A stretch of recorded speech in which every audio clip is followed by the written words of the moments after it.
മുന്നാക്ക സംവരണത്തോടുള്ള അനുകൂല നയത്തിൽ നിന്ന് CPI പിന്മാറി. നയമാറ്റം സംബന്ധിച്ച പാർട്ടി പരിപാടിയിലെ ഭേദഗതി പ്രമേയം ചണ്ഡീഗഡ് പാർട്ടി കോൺഗ്രസ് അംഗീകരിച്ചു. സാമ്പത്തിക പിന്നാക്കാവസ്ഥയെ സംവരണവുമായി കൂട്ടിക്കുഴയ്ക്കുന്നത് ശരിയല്ല എന്നാണ് പാർട്ടിയുടെ പുതിയ നിലപാട്. ഒന്നാം പിണറായി സർക്കാർ കൊണ്ടുവന്ന മുന്നാക്ക സംവരണത്തെ CPI അനുകൂലിച്ചത് സാമ്പത്തിക സംവരണത്തെ അനുകൂലിക്കുന്ന പാർട്ടി നയം ചൂണ്ടിക്കാട്ടിയായിരുന്നു. News Malayalam exclusive.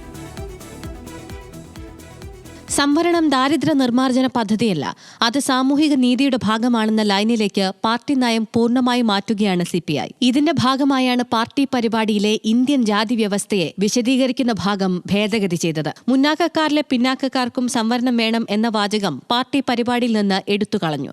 കഴിഞ്ഞ പാർട്ടി കോൺഗ്രസിൽ VS സുനിൽകുമാറാണ് ഈ ഭേദഗതി പ്രമേയം അവതരിപ്പിച്ചത്. ചണ്ഡീഗഡ് കോൺഗ്രസ് ഭേദഗതിക്ക് അംഗീകാരം നൽകുകയായിരുന്നു. സാമ്പത്തിക പിന്നാക്കാവസ്ഥ സംവരണവുമായി കൂട്ടിക്കുഴയ്ക്കുന്നത് ശരിയല്ലെന്ന് പാർട്ടി കോൺഗ്രസ് തീരുമാനിച്ചു.